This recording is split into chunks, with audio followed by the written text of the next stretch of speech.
G.R.. शिक्षण या आपल्या यूट्यूब चॅनलमध्ये आपणा सर्वांचं पुन्हा एकदा सहर्ष स्वागत. राज्यातील सरकारी कर्मचारी पेन्शनधारकांसाठी आताच्या घडीची एक मोठी आनंदाची बातमी समोर आलेली आहे.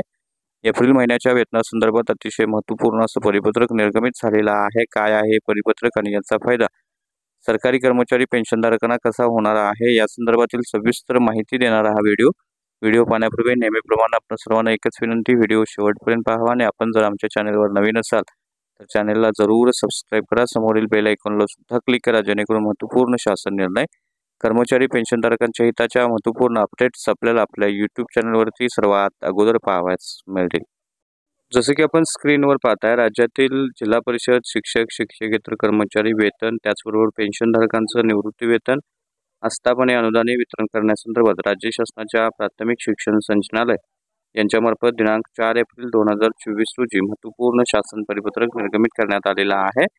याच्यामध्ये असं नमूद केलेलं आहे की सन 2023-24 या आर्थिक वर्षातील माहे मार्च व सन 2024-25 या आर्थिक वर्षातील माहे एप्रिल 2024 या महिन्याचं वेतन, भत्ते, पेन्शनधारकांचं निवृत्ती वेतन याबाबतीचा खर्च भागवण्यासाठी शासनानं संचालनालयाच्या स्तरावर उपलब्ध करून दिलेल्या तरतुदीच्या अधीन राहून प्राथमिक शिक्षण संचालनालय महाराष्ट्र राज्य पुणे यांच्याकडून लेखाशीर्षनिहाय संबंधित मुख्य अधिकारी, कार्यकारी अधिकारी जे आहेत त्यांच्यामार्फत जिल्हा परिषदांना खर्च करण्यास अनुमती देण्यात आलेली आहे.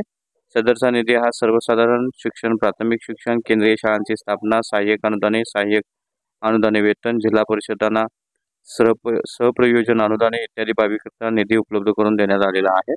आणि सदर नमूद करण्यात आलेल्या परिपत्रकामध्ये जिल्हा परिषद व लेखाशीर्षनिहाय निधीची तरतूद वितरित करण्यात आलेली तरतूद नमूद करण्यात आलेली आहे.